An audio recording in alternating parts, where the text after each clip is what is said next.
बौद्धिक दिवालियापन के शिकार हिंदू धर्म में पैदा हुए, लेकिन हिंदू धर्म के कलंक के रूप में काम कर रहे हैं कुछ लोग।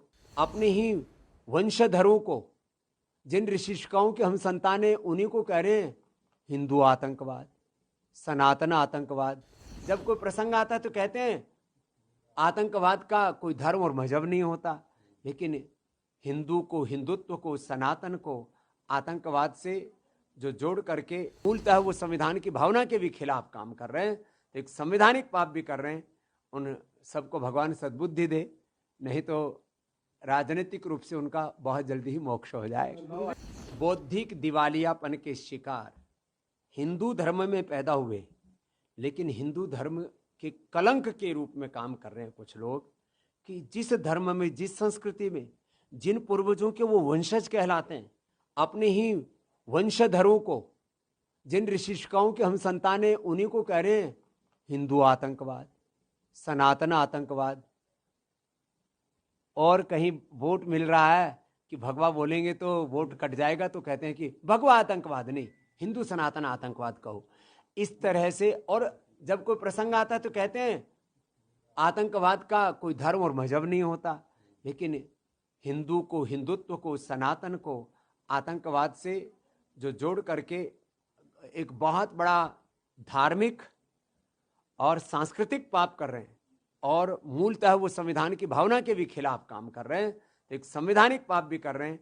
उन सबको भगवान सद्बुद्धि दे, नहीं तो राजनीतिक रूप से उनका बहुत जल्दी ही मोक्ष हो जाएगा। ये ट्रंप डेड इकोनॉमी कहें भारत को, तो कोई राजनीतिक प्रतिशोध या राजनीतिक कूटनैतिक रूप से या उनकी व्यक्तिगत आकांक्षाएं या अहंकार हो सकता है, लेकिन भारत के किसी राजनेता को भारत की इकोनॉमी को डेड इकोनॉमी कहना, भारत की अर्थव्यवस्था, भारत का लोकतंत्र, भारत की एकता, अखंडता, संप्रभुता और भारत के जो राष्ट्रीय जो मुद्दे हैं या जो भारत की जो विदेश नीति है, कम से कम देश के दुश्मनों को, भारत विरोधी ताकतों को, भारत के राजनीतिक दलों को बल नहीं देना चाहिए, बल्कि राष्ट्रीय एकता को एक स्वर से उभारना चाहिए। राहुल गांधी और प्रियंका गांधी लगातार सरकार पर हावी होते नजर आ रहे हैं।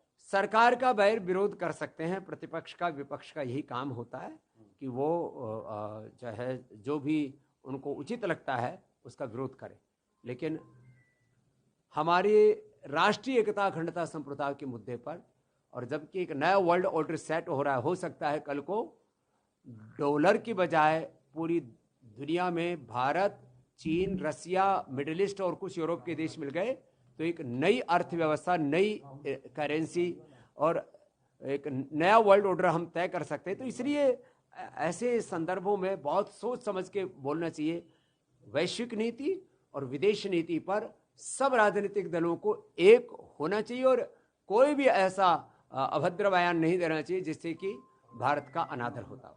स्वामी, दिल्ली पुलिस के एक पत्र में बंगाल को बांग्लादेशी लिखा गया है, तो उस पर कांग्रेस ने निशाना साधा है। चलिए, और कुछ ठीक। स्वामी जी, ऑपरेशन सिंदूर को लेकर जिस तरह से बातें सामने आ रही है और लगातार सरकार से जवाब मांगा जा रहा है।